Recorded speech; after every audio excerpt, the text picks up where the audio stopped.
চলে এলাম বন্ধুরা দুপুরে রান্না নিয়ে। দেখো কি রান্না বসিয়েছি, চলো দেখাই, তুলে দিই। এই দেখো, এটা কি বলো তো, তোমরা চেনো? সবাই চেনো। এটা হচ্ছে কুদলি।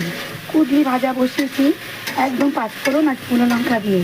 কারণ আজকে যেহেতু শনিবার নিরামিষ, ভেবেছিলাম একটু শনিবার না হলে আমি একটু পেঁয়াজ দিতাম। এই কুদলি ভাজা খেতে অসাধারণ লাগে জানো, আমার তো ভীষণ ভালো লাগে, আমার ছেলেও ভালো খায়। ওর জন্য কুদলি ভাজা বসিয়ে দিয়েছি। এই দেখো, আজকে যেহেতু শনিবার, কুদলি ভাজা আর এইটা আলু ভাজা প্যাকেট কেনা হয়েছে। এই যে বুঝেছো, এই আলু ভাজার প্যাকেটটা দেখে না, ঠিক আছে?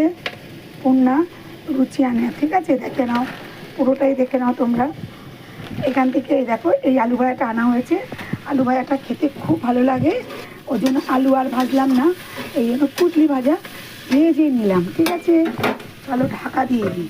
হ্যাঁ, চলো এখানে ভাত বসিয়ে দিয়েছি। যারা যারা ভাত পছন্দ করো, আমার একদম ঝুরঝুরে সাদা ধবধবে ভাত হয়ে গেলেই নামিয়ে ফেলবো, ঠিক আছে? এই দেখো, চলো। এখানটা আছে ঝিঙে আর আলুর পোস্ত, তোমার কালো জিরে দিয়ে, একদম শুকনো লঙ্কা দিইনি, কাঁচা লঙ্কা দিয়েছি, সব তলে রয়েছে, কাঁচা লঙ্কা দিয়ে রান্না করেছি এই পোস্তটা। কেমন হয়েছে বন্ধুরা দেখো, দেখেছো?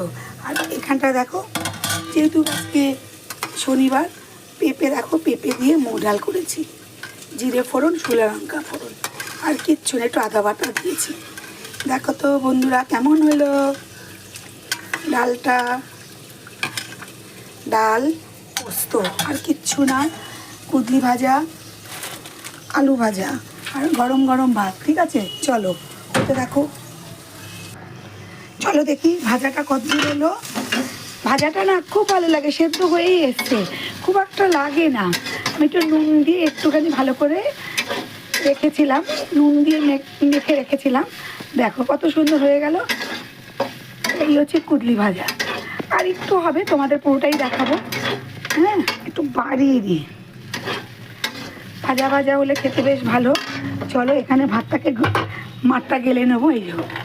এই দেখো আমার ভাত হয়ে গেছে, ভাতের মাঠটা গালবো, ঠিক আছে? এই দেখো সাদা ঝুরঝুরে ভাত হয়েই গেছে। ঢাকনাটা দিয়ে দিই।